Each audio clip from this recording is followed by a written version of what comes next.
Good morning, જય શ્રી કૃષ્ણ, જય જીનેન્દ્ર, જય માતાજી. કેમ છો બધા? બધા મજામાં હશો.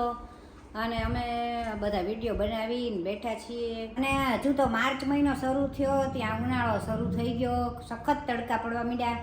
અને અમારે બે બાજુ ખુલ્લું છે, પાછળ ખુલ્લું ને આગળ ખુલ્લું. પાછળ તો વાંધો નહીં, પાછળ તો બપોર પછી તડકો આવે, પણ આગળ તો 8:30 વાગ્યામાંથી તડકો આવવા માંડે તો એટલો તડકો લાગે ને કે બહાર જઈ ન કાંઈ. નીચે લાદીમાં પગ મૂકીએ ને તો પગય બળી જાય. તો હવે વિચાર છે કે લીલી નેટ નખાવી દઈએ. ઓલું તો બહુ મોંઘું પડે છે, શું કહેવાય? ડોમ તો બહુ મોંઘું પડે છે, એટલે એ અત્યારે સગવડતા નથી નખાવવાની, પછી નખાવશું.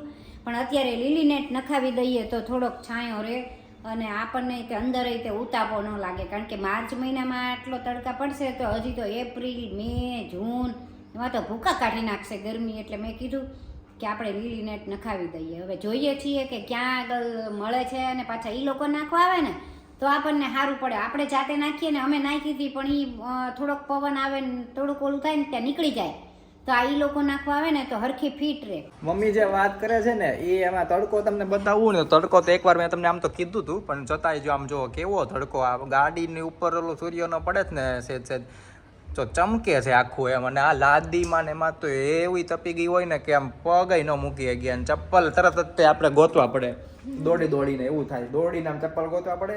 અને 2 વ્હીલ તો બહાર મૂકી છે, નહીતર અહીંયા મૂકી હોય ને તો સીટ એવી તપી જાય ને ધુવાડા કાઢે એમ. પાણી નાખ્યું હોય ને તો ધુવાડા નીકળે એવું આપણે દેખાય આપણને ધુવાડા. એટલે આમાં અડધામાં સહેજ આમ અડધામાં આવી જાય ને આમ કપડું તો સરસ મજાનો છાંયો થઈ જાય. તો કદાચ અહીંયા આપણને વિડીયો કેવું કંઈક બનાવવું હોય, બેસવું હોય થોડીક વાર, કદાચ ક્યારેક લાઇટ ન હોય, ઘણી વાર એવું બને ઉનાળામાં લાઇટ નથી હોતી, તો બેસવું હોય તોય વાંધો નહીં એમ છાયામાં, તો આપણને સારું લાગે થોડુંક. અને કુંડા નહીં તો નજીક લેવા પડશે પાછા, કાવમી કુંડા નહીં નજીક લેવા પડશે, અને ઝાડ બળી જશે એટલે બધાય બળી જાય લેવા પડશે. અહીંયા ઉપર જે છે ને આપણે લાદી, એટલે ત્યાં બધે મૂકી દેવા પડશે. એ નહીતર ગઈ વખતે એવું થયું હતું કે અમે નહોતા લીધા ને તો કુંડા છે ને હુકાઈ જતા હતા તરત જ તે ઝાડવા, એટલે બળી ગયા હતા ને, એટલે તરત છે ને આપણે હવે એ નખાઈ દઈએ ને કપડું, પછી તરત છે ને આમાં નજીક લઈ લઈએ, અહીં પાછળ લઈ લઈએ, થોડાક અહીં ઉપર લઈ લઈએ અહીંયા, એટલે વાંધો નહીં. હા એમ જે રીતે પછી છાંયો હોય એ રીતે મૂકશું. બીજું છે ને હજી એક વસ્તુ બહાર જઈને તમને દેખાડું. મમ્મી અને મનીષાએ યાદ દેવડાવ્યું કે ચકલી જે અહીંયા આવે છે ને અમારે, જો આ જે અહીંયા આવે ને ચકલી ખાવા, તો તડકામાં એવું થાય છે કે એ ક્યારેક અહીંયા ઘર હોય ને, એ ઘરે ઉપર રાખ્યા છે જો, તો એમાંય તે આવામાં એને ઓલામાં થાય તકલીફ થાય એમ. તડકો હોય ને તો એ છાંયો ગોતતી હોય, એટલે આમ સરસ છાંયો થઈ જાય ને તો એ આવી શકે અને એ બેસી શકે આરામથી એવી રીતના. એટલે ખાલી અડધામાં નખાઈ દેવું છે. ઓલું ડોમ કરાવ્યું હોય ને તો બહુ વધી જાય, 50-60 લાખ રૂપિયા થઈ જાય.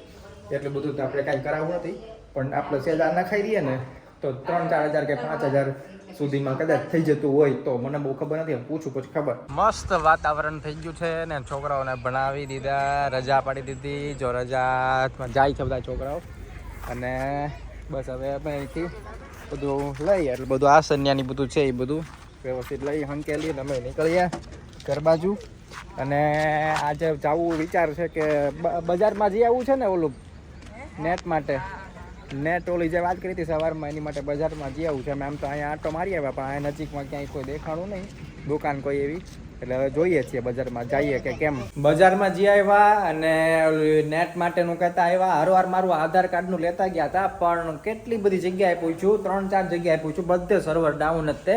એટલે મને એમ હતું કે કદાચ એકાદ જગ્યાએ થતું હોય, કાંઈ એવું કાંઈ સેન્ટર મળી જાય, પણ બધે હરખું એમ સર્વર ડાઉન જ તે. એમ હમણાંથી થતું જ નથી. અઠવાડિયાથી કદાચ અઠવાડિયા ઉપરથી આધાર કાર્ડનું કરું છું, પણ નથી મેળ આવતો. હવે જોઈએ ક્યારે મેળ આવશે, બરાબર. અને ઘરે આજે જમવામાં છે, રસોઈમાં સૌથી પહેલાં તો 1 મિનિટ છે, હાંડવો બને છે. જો ઉર્વી લઈને આવે છે હાંડવો. હાંડવો એક બની ગયો છે ને બાકી હજી બને છે અહીંયા સરસ મજાનો. અને હાંડવો એટલા માટે કે મારે સરખી રીતના થોડું ઘણું વ્યવસ્થિત એક બાજુ આપણે ખાઈ શકાય ને એટલા માટે એમ. કેમ કે આ બાજુ દાઢનું ઓલું છે એટલે થોડુંક હજી હમણાં અઠવાડિયું 10 દિવસ એવું હાલશે. અને બાકી શિવેન બનાવે છે સેન્ડવિચ. આજે સોમવારે તો એટલે સ્કૂલમાં લાઈફ સ્કિલ હતી. દર સોમવારે એટલે 15 દી અમારે લાઈફ સ્કિલ હોય છે. એટલે આજે સ્કૂલમાં લાઈફ સ્કિલમાં આવે સેન્ડવિચ કરાવી હતી, ચોકલેટ સેન્ડવિચ. એક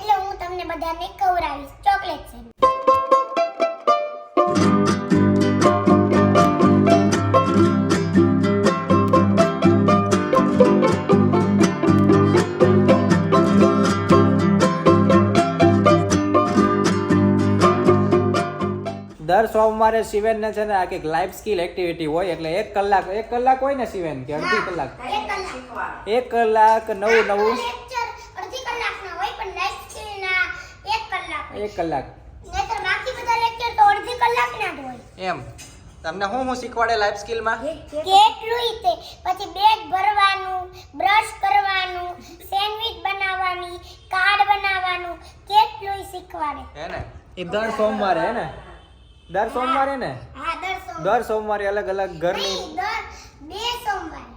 એક નહીં નહીં ઠીક એક સોમવારે નહીં ને એક સોમવારે એ રીતના એટલે દર 15 દિવસના સોમવારે મહિનામાં 2 વખત ઘરની અલગ અલગ એક્ટિવિટી બધી શીખવાડે એમ. જો શિવેને બનાવી છે ચીઝ ચોકલેટ સેન્ડવિચ.